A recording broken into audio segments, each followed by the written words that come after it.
जय हिंद साथियों। क्या आपको लगता है कि हम इंग्लिश सीख पाएंगे? क्या आपको लगता है कि हम कैसे इंग्लिश सीखें? ये सभी को लगता है कि हम इंग्लिश कैसे सीखें। तो आज हम ऐसा ट्रिक बताएंगे, ऐसा फार्मूला बताएंगे कि आपको इंग्लिश तो क्या, उसके बारे में आप समझने लगेंगे। तो चलिए वीडियो को स्टार्ट करते हैं। तो वीडियो स्टार्ट करने से पहले आपसे अनुरोध है कि एक छोटा सा लाइक और सब्सक्राइब कर दीजिए। सबसे पहले इंग्लिश सीखने के लिए पहले उसके बारे में जानिए कि इंग्लिश होता क्या है। अंग्रेजी, उसका अर्थ होता है अंग्रेजी। अंग्रेजी होता क्या है, इंग्लिश होता क्या है, यदि आप उसके बारे में समझेंगे तो आपको इंग्लिश सीखने की इच्छा जागृत होगा। आप उस चीज़ को सीखेंगे जो इंग्लिश में ट्रांसलेट है, उसे आप हिंदी में कर पाएंगे। तो चलिए ये सब छोड़कर हम चलते हैं 3 फार्मूले जो आज हम इस वीडियो में जानेंगे। तो पहला है, किसी चीज़ के बारे में पढ़िए, इंग्लिश में पढ़िए। यदि आप स्टूडेंट है या कोई बिजनेसमैन है तो आप इंग्लिश को पढ़िए और उसके बारे में थोड़ा थोड़ा समझिए। आज का ज़माना डिजिटल हो गया है, मोबाइल है, कंप्यूटर है, सब चीज़ में आप उसे पढ़ सकते हैं और उसे सुन भी सकते हैं। तो उसे पढ़ कर अपने दिमाग में सोचिए कि वह क्या लिखा है, उसे कैसे समझेंगे। यदि आप उसके बारे में समझेंगे तो आपका जो इंग्लिश है वो ज़्यादा से ज़्यादा आपको समझ में आएगा, आपके माइंड में वो बैठ जाएगा। इसलिए आज से बुक को पढ़ना स्टार्ट करिए। यदि आप बुक को पढ़ेंगे तो आपको वो बातें समझ में आएगा और बोलने की प्रैक्टिस होगा। आप उसी चीज़ को पढ़ेंगे तो आप उसे बोलने का आपका प्रैक्टिस होगा। और दूसरा समझिए, दूसरा है सुनना, लिसनिंग। इंग्लिश जो सीखना पड़ता है, कई लोग बताते हैं कि सुनने से हम किसी भाषा को अपने, जैसे हम भारत में रहते हैं तो हमें हिंदी बोलना किसी किताब से पढ़कर नहीं सुना, उस माहौल में रह कर सुना। सुनने से वो हमें दिमाग में बैठा, तब उसे हम सीख पाए। उसी तरह इंग्लिश का भी है कि इंग्लिश आप उसके बारे में सुनेंगे। इंग्लिश कोई भी चीज़ हो, चाहे न्यूज हो या चाहे कोई फिल्म देख रहे हैं या क्रिकेट चल रहा है, तो उसे इंग्लिश में जो चल रहा है ट्रांसलेट करिए। इंग्लिश में जो वीडियो देख रहे हैं उसको ट्रांसलेट करिए और उसे इंग्लिश में सुनना चाहिए। सुनो, जो भी समझ में नहीं आए तब पर भी उसे इंग्लिश सुनना सीखो। जब आप धीरे धीरे उसे स्टार्ट करेंगे तो आपका जो इंग्लिश है वो बढ़िया से, पूरी अच्छी तरीक़ा से आपको समझ में आने लगेगा।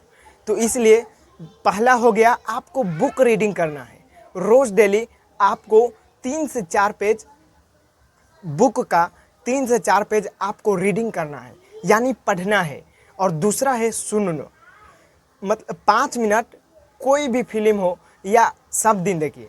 यदि आप उसे सब दिन शुरुआत करते हैं, सब दिन शुरू करके ही रखते हैं, तो आपका जो माइंड होगा वो इंग्लिश में आपको सोचाने लगेगा।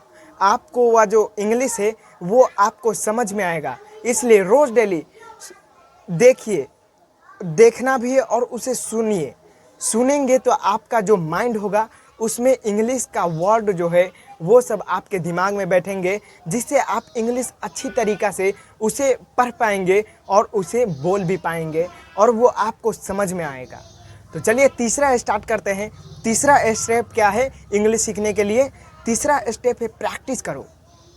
प्रैक्टिस। यदि आप किसी चीज़ को इंग्लिश में प्रैक्टिस करते हैं, जो आप पढ़े, तो आईने के सामने या किसी आदमी के सामने उसे, अपने दोस्त हो या अन्य फैमिली हो, उसके सामने जाकर इंग्लिश बोलो। वो सब आपको मजाक तो उड़ाएंगे, लेकिन बाद में यदि आप इंग्लिश सीख लेंगे तो आपका जो, आपको बढ़ा चढ़ाकर आपको इज्जत देगा। इसलिए इंग्लिश सीखिए, प्रैक्टिस करो। आप आईने के सामने जाकर जो आपने इंग्लिश में वर्ड मीनिंग याद किए या कोई अन्य चीज़ याद किए, बुक पढ़े, तो उसमें से क्या क्या आप सीखे, तो उसको आप इंग्लिश में जाकर आईने के सामने खड़े हो जाइए और बोलिएगा तो आपका कॉन्फिडेंस बढ़ेगा। कॉन्फिडेंस बढ़ने से आपका जो माइंड होता है वह आपको एकाग्रता करता है और वो आपको इंग्लिश बोलने में, समझने में कोई दिक्कत नहीं होता है। आपको इंग्लिश बोलने या उसे सुनने में कोई दिक्कत नहीं होता है और उसे समझने में भी आपका दिक्कत नहीं होता है। इसलिए आज से तीनों फार्मूला आप यदि 21 डेज स्टार्ट करेंगे तो आपका जो इंग्लिश है वो धड़ाधड़ आप बोलने लगेंगे।